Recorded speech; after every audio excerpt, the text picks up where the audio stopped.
Morning and welcome sa atin pong Bread Talk kung saan atin pong pinag-aaralan ang salita po ng Diyos maging ang buhay ng atin pong Panginoong Jesus. Well, para po sa mensahe na pinagkalab sa atin ng Panginoon ngayong pong umaga, ito po ay nasa Jeremiah chapter 13 and verse number 12. Ito po ang sabi ng talata. Therefore thou shalt speak unto them this word, Thus saith the Lord God of Israel, Every bottle shall be filled with wine, and they shall say unto thee, Do we not certainly know that every bottle shall be filled with wine? Well, the title of our topic for this morning is The Sign of the Wine Bottle. Well, kung titignan po ninyo mga kapatid, ito medyo may pagkamatalinhaga. Ano po, kung tutuusin, hindi po ito madaling maintindihan. Parang ako po kanina, nung pinag-aaralan ko po itong chapter na ito mga kapatid, ito ho ang nakakuha sa akin ng atensyon. Pero kung tutuusin, kung babasahin po ninyo the whole chapter, ito pong chapter 13, marami ho magagandang pag-uusapan dito. Even ho yung sash, yung kumbaga yung loins na ginamit po ng Bible. Dito ho sa chapter 13, maganda rin po yan mga kapatid. At kung paano sila ni-rebuke at kung paano sila kumbaga sinabihan ng Panginoon ng warning niya patungkol po sa kanilang pagiging mataas at sa kanila pong pride. Well, kung titignan po ninyo from verses 1 to 16, verse 1 to 13, kung babasahin po ninyo mga kapatid, kasi sabi ng verse number 12, yung salitang therefore, doon po ito nanggaling. Yung 1 down to verse number 11, doon ho ninyo makikita na ang gusto pong i-emphasize dito ng Panginoon yung kanyang gagawin sa bayan ng Panginoon. Sa Judah, sa bayang Israel. So ito ho ang sabi ng Panginoon sa verse number 12. Therefore, thou shalt speak unto them this word. Ito ang sasabihin ni Prophet Jeremiah sa kanyang bayan. Kaya nga mga kapatid, ito ho, Thus saith the Lord God of Israel, Every bottle shall be filled with wine, and they shall say unto thee, Do we not certainly know that every bottle shall be filled with wine? Well, this proverbial phrase had the sense, everything will fulfill its purpose. So parang sinasabi po kasi rito, yung lalagyan, yung sisidlan, yung bottle, actually bottle, hindi ho yan yung parang glass bottle. Yan po clay jar na tinatawag. Na nung panahon po na yon, doon po nilalagay yung wine. Kung maalala ho ninyo, ginamit din ho ito ng Panginoon sa New Testament. Ilalagay mo ba yung magandang klase ng alak doon sa sirang lalagyan? Ang tinutukoy po ron yung jar na meron pong mar. Nag-marred siya talaga. So sa madalit salita mga kapatid, ang tinutukoy po rito yung jar na gawa sa clay. Hindi ho yung bottle na nagagamit po natin ngayon, yung mga glass bottle, was meant to contain wine. So ibig sabihin, yung clay jar na yon, ang nilalagay po ron ay hindi lang po basta tubig. Hindi lang ordinaryong liquid or likido, kundi yan po ay intended na lagyan ng alak. Kaya nga ang tanong ng Panginoon sa kanila ang tanong nga ng mga tao sa kanila, parang hindi ba namin alam na ang nilalagay doon alak? Okay, so yun ho yung ibig sabihin niya. And every bottle shall be filled with wine was another way to say everything shall fulfill its purpose. Or it will all be right at the end or in the end. So sa madalit salita, ito ho ang magandang pag-aralan natin. Ano ba ang ibig sabihin ng Panginoon patungkol po sa verse number 12? Sinabi niya kasi, Therefore, thus saith the Lord of God of Israel, every bottle shall be filled with wine. So ito ho ang magandang pag-aralan natin. Number 1, ang nakita ko po rito is the truth about God's purpose. So kumbaga, yung clay jar na yon intended na ang ilagay lang po doon wine. Mga kapatid, pakinggan po ninyong maigi, uulitin ko. Yung clay jar na yon, ang intended na ilagay lang po roon is wine. Wala hong ibang dapat ilagay doon. Kaya nga parang yung statement, parang ginamit na salita po rito, parang merong pagtatanong, parang ang dating kasi, hindi ba nila ito naiintindihan? So parang tayo rin po kung ang pag-uusapan, buhay natin, hindi ba't ang dapat gumamit sa atin Panginoon lang? Kasi kung tutuusin, siya naman talaga ang may akda ng lahat ng meron sa mundong ito. Siya ang gumawa ng langit at ng lupa. Siya rin po ang lumalang sa lahat ng tao. So sa madalit salita, ang Diyos lang ang may karapatan na gumamit at gumawa sa buhay ng bawat isa. Kaya lang, alamin natin mga kapatid, hindi ba may mga pangyayari na kahit yan ay intended, na para sa wine, minsan nalalagyan natin ng ibang mga pwedeng ilagay o gusto nating ilagay. So sa madaling salita mga kapatid, nadidefeat yung purpose kapag tayo po ang nasusunod sa buhay natin. Nadidefeat yung purpose nung pagkagawa sa clay jar kapag nilalagyan natin ng ibang inilagay na hindi naman talaga yon ang intended ilagay. Kaya nga mga kapatid, naniniwala po ako, bagay na gustong ituro sa atin ng Panginoon. Mga kapatid, sana ito po'y maging klaro sa ating lahat. Na ang tao ay nilikha para sa kaluwalhatian ng Diyos. Naniniwala po ako, bawat isa po sa atin sasang-ayon na ang lahat ng tao ay nilikha para po sa kaluwalhatian, kapurihan, at sa layunin ng Panginoon na mangyari sa buhay po ng bawat isa. But sad to say, hindi ho lahat ganon ang nangyayari. Kung minsan tayo po ang nasusunod at ang pinaka-worst, kung minsan sa iba ho tayo nagpapagamit, hindi sa Diyos. Kaya nga mga kapatid, ito ho ang magandang maintindihan po natin patungkol po dito sa bagay na ito. Kasi sabi ho ng verses 1 to 11, sabi ng Panginoon sa kanila, ito ang kanyang gagawin. Ito ang mangyayari at ito ang gusto niyang makita sa kanyang bayan. Kasi we're talking about Judah. Ang pinag-uusapan ho natin dito, the chosen nations, ang bayan ng Panginoon. So sa makatuwid, siya ang nag-alis sa Ehipto kasi mga kapatid, ang pinag-uusapan po natin is the time na ni Jeremiah. Hindi ho time pa ni Moses ito eh. Ang pinag-uusapan po natin dito, yung generation na kung saan sa panahon na ni Jeremiah, hindi sa panahon ni Moses. Pero ganun pa man mga kapatid, naniniwala ako na itong mga taong ito, alam nila ang nangyari sa nakaraan sa mga una nilang magulang. Kaya nga, di ba't yan ang sabi ng Panginoon?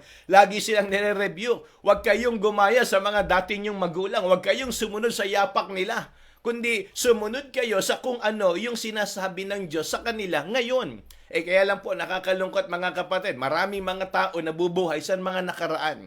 Maraming mga tao ang ginagaya yung mga dati, lalo na't kung hindi naman talaga yan kapuri-puri sa harapan po ng Panginoon. Kaya nga mga kapatid, maganda maintindihan natin, ano ba yung katotohanan na gustong ituro dito ng Diyos? Yung purpose ng Panginoon sa buhay natin.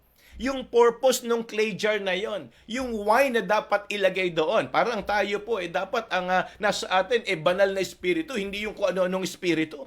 Dapat ang nag-indwell sa atin is the Holy Spirit. Hindi tayo dapat inaangkin ng iba. Hindi tayo dapat nilalagyan ng kung ano-ano sa buhay po natin. Dapat ang buhay natin ay nakalaan lamang sa gamit ng Panginoon sa atin.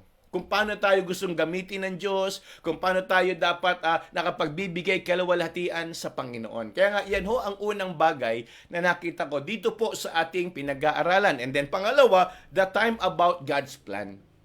So lahat ng mangyayari at nangyayari sa buhay natin, that is according to His time. Sabi nga ng Ecclesiastes chapter 3, di ba? Malinaw po doon, everything, man ang mangyayari sa buhay natin, dapat yan according to God's time.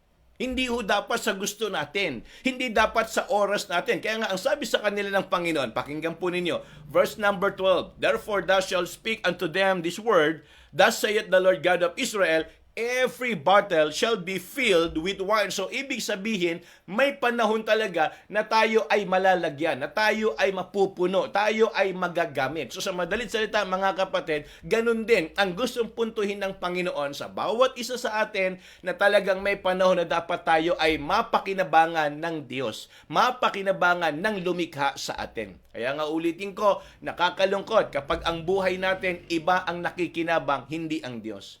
Well, by the way, paano ba tayo mapapakinabangan ng Panginoon? Simple lang po kung paano tayo nagagamit sa gawain ng Diyos. Kung paano tayo nagbibigay ng oras, kung paano natin ginagawang available yung ating sarili para sa pangangailangan ng gawain ng Panginoon. So doon ho natin mapapatunay at mapapakita kung paano tayo nagiging kapaki-pakinabang sa ministry. Kung paano tayo napapakinabangan ng Diyos sa atin pong mga buhay. Kaya sabi ho dito sa pangalawang puntos natin, bawat mangyayari at pangyayari sa buhay natin, dapat yan according doon sa plano ng Panginoon. Kung kailan man yan, siya ang nakakaalam. Kung papaano yan, siya rin ang nakakaalam. Kaya nga, malinaw ho, sabi ho ng Ecclesiastes chapter 3, may time to born, a time to die, a time to laugh, a time to mourn. So, lahat po yan nakatakda sa Panginoon. Kasi nasa plano ho yan ng Diyos. Nakadisenyo na yan para sa ating lahat, para po sa buhay natin. Ano lang po ang magandang gawin natin? Sumunod tayo, kilalanin natin ang kapangyarihan ng Panginoon. Kaya nga, maganda mga kapatid, matutunan ho natin ito hong ating pinag-aaralan. And last but not the least, nakita ko po the teaching about God's power. Wala hong ibang may control, kundi siya lang. Sabi ng Panginoon, kung pupunuin ko yan, mapupuno yan. Pero kung hindi ko yan lalagyan, wala tayong magagawa. Tandaan po ninyo, tayo po ang clay, siya ang master potter. Tayo po yung pot, siya po ang nagmo-mold. So sa madalit salita, wala sa control natin ang pwedeng mangyari sa buhay natin. Laging ang Diyos ang siyang mayroon pong magagawa. Laging tayo dapat umasa lang sa kapangyarihan ng ating Panginoon. Tandaan po ninyo, kahit gaano kaganda ang plano natin, kapag hindi yan pinapayagan ng Diyos, wala ho tayong magagawa. Kahit gaano kabuti yung gusto nating mangyari, kapag hindi yan ang gusto ng Panginoon, wala tayong magagawa. Tandaan nyo, siya ang may kontrol ng lahat. Kaya nga, kung ang pag-uusapan dito ho, sa ating binasang talata, mga kapatid, ang pinakikita po rito, kamay ng Diyos. Ang pinakikita po rito, yung pagkontrol ng Panginoon sa mga pwedeng mangyari at sa mga gusto niyang mangyari. Kaya nga mga kapatid, tandaan po ninyo, wala tayong dapat ibang pagtiwalaan sa buhay natin, kundi ang Panginoon po lamang. Kaya nga, every morning, kung tayo po ay nakikinig ng salita ng Diyos, maganda siguro bawat araw na dumadaan sa buhay natin, ipagkatiwala natin sa Panginoon. Kasi siya naman talaga ang may control. Siya naman talaga ang makapangyarihan. At siya naman talaga ang may magagawa sa atin pong mga buhay. At para po sa ating paglulundo, sabi po ng Ephesians chapter 1 verse number 11. Maganda po ito. Pakinggan po ninyo.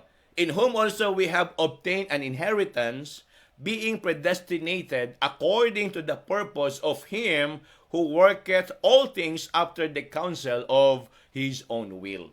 Pinakikita po rito ang kanyang sovereignty, ang kanyang power, yung kanya pong magagawa sa buhay ng bawat isa. Kaya nga mga kapatid, tandaan po ninyo, ito pong kwento, ito pong tinuro ng Panginoon patungkol po sa kanyang bayan na iniaral niya patungkol po dito sa wine na ilalagay doon po sa clay jar na yan, mga kapatid, meron pong magandang mensahe para po sa ating lahat. Tandaan po ninyo, siya ang may-ari ng ating buhay. Kaya mangyari nawa sa buhay natin kung ano po ang kalooban ng Diyos para po sa atin. Sa umagang ito, tunay po na tayo ay napagpala at nabusog ng mensahe po ng Panginoon. Samantala, ito po ang ating trivia, mga kapatid. Ang sabi ho ng Bible sa verse number 12, meron pong ginamit na salita. Fill in the blanks po tayo para maintindihan po ninyo. Therefore thou shalt speak unto them this word, thus saith the Lord God of Israel, every blank shall be filled with wine. Okay, ulitin ko po. Sabi po dyan, English po tayo, mga kapatid. King James English Bible. Therefore thou shalt speak unto them this word, thus saith the Lord God of Israel, every blank shall be filled with wine. And they shall say unto thee, do we not certainly know that every bottle shall be filled with wine? Yan po ang ating trivia for this morning. Ayan. So, yung mga sumasagot po dyan, siguraduhin po ninyo na tama ang inyo pong naging kasagutan. Ano po? Well, eto po, mga sumagot ng tama kahapon. Tama ba ako? Kahapon, yung ating bread talk. Ano po? Anong tawag ng Diyos sa kanyang bayan? Ayan. Ano po yung kanyang naging katawagan? Parang medyo ito may malambing ng kaunti. Ang tamang sagot po dyan ay beloved of my soul. Ayan. So, ito po ang dapat maging kasagutan. Ito yung dapat maging answer. Ng mga nakinig kahapon sa atin pong bread talk. Well, ito po ang mga sumagot ng tama. Para po sa ating top 3, i-ready nyo na po ang inyong mga kamay. Number 1, Oh, si Ninang Kiten. Nako, good morning Ninang Kiten. Kayo po ang number 1 sa ating pong trivia yesterday. At ang pangalawa naman ay si Ate LV Bautista. Yan po yan sa may bagong baryo. At ang pangatlo natin ay si Sister Glidel Bometibo. Ayan, congratulations po sa inyo, ha? Congratulations ng Kiten. Congratulations Ate LV and maging kay Sister Glidel. Ba, nakakatuwa naman, may pumasok tayong young people sa trivia. O sa top 3 natin. Kaya nga nakakatuwa. Sana talagang yung mga young people din natin, maisip din nila na mahalaga na tayo ay nakapag-aaral ng salita ng Panginoon. Congratulations po sa inyo. And palakpakan natin. Baka natin na palakpakan sila. And then, ito pa po, number 4. Ayan, ang pang-apat po natin ay si Ninang Ana. And then, ang pang-5 natin, Sister Weng. Ang pang-6, si Ate Milet Belara. And then, ang pang-7, si Ninang Alice. Pang-8, Sister Gypsy. At ang pang-9, si Ate Nelly. At ang pang-10 ay si Sister Jessa Osenada. Ayan. Ako, congratulations sa ating top 10. Palakpakan din mo natin. Ayan. Ako, purihin ang Panginoon, ha? So, congratulations sa inyo. Pero ito po yung mga karagdagang sumagot ng tama. Okay? So, ang panglambisa natin, si Ate Rose. Tama ba ako, Ate Rose? Ha? Kayo po ang number 11. And then, ang number 12 natin, Preacher Alvin. And then, ang number 13 natin, si Mami. Si Sister Len. Ang pang-14, si Ninang Flor. Pang-15 natin ay si Brother Gab. At pang-16, the last but not the least, si Sister Hannah. Ayan. So, congratulations sa inyo.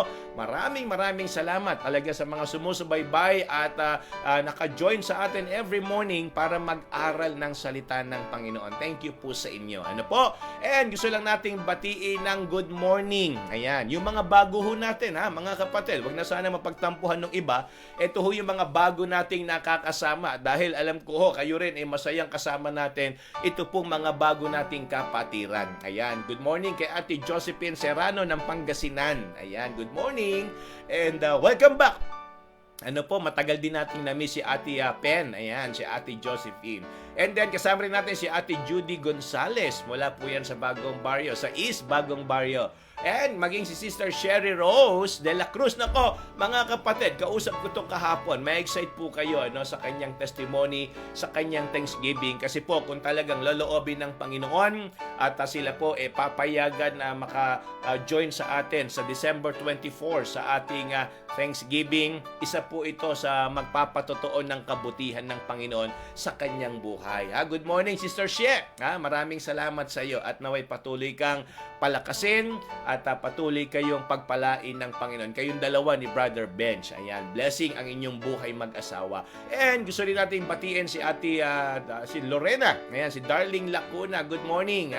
At masaya rin tayo nakasama natin si Darling for this morning. At maging si Sister Rica Renalan mula naman dyan sa Calbayog, Samar. At salamat din kay Sister Candy Ochoa. Kasama rin natin for this morning. And even Pastor Alain Sabite ng Borongan Baptist Church. Yan po yan sa Borongan, Samar. Ayan, good morning, Pastor Alain.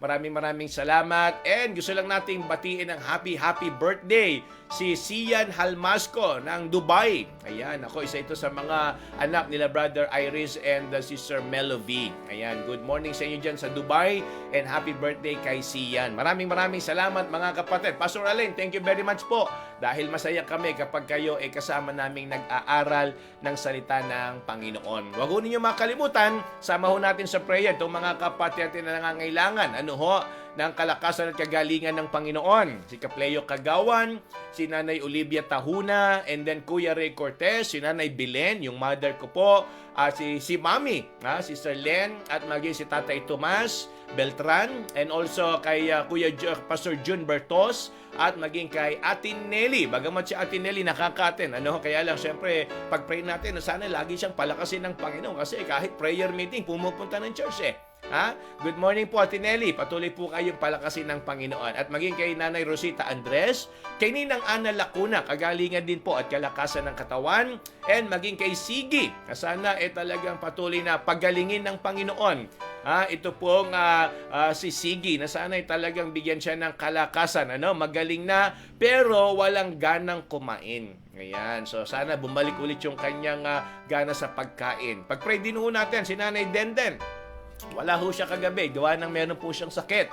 Ipag-pray natin yung kagalingan at kalakasan ng Panginoon para po sa kanya. And also kay Nanay Adoracion Leona, ang mother po ni Brother Ronnie, and kay Tatay Jose Gonzales. Ito naman yung father ni Ate Judy. Ayan, so pag-pray ho natin. And syempre, yung kuya ni Sister Jen, si Dennis Alag. Talagang patuloy po silang gabayan at tulungan ng Panginoon sa kanilang mga pangangailangan. Mga kapatid, mahalaga po na tayo ay sama-samang nananalangin. At meron po akong balita sa bawat isa. Mamayang gabi, balik na po ang ating family altar.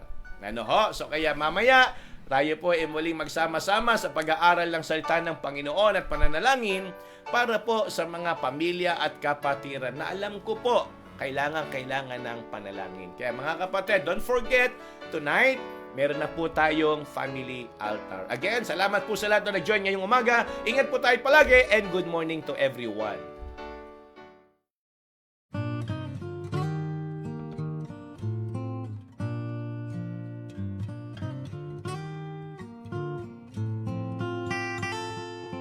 Father of lights, giver of gifts, there is no shadow in you.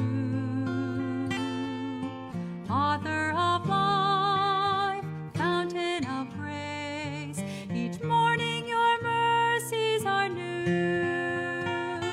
And you never change, and you never lie. Age to age you are the same.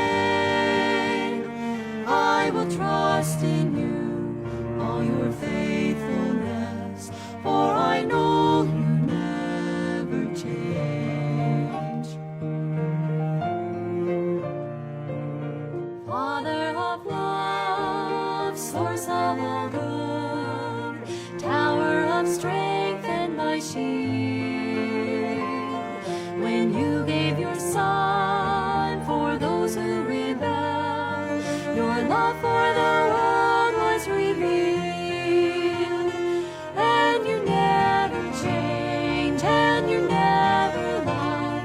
Age to age you are the same. I will trust in you, all your faithfulness, for I know you never change.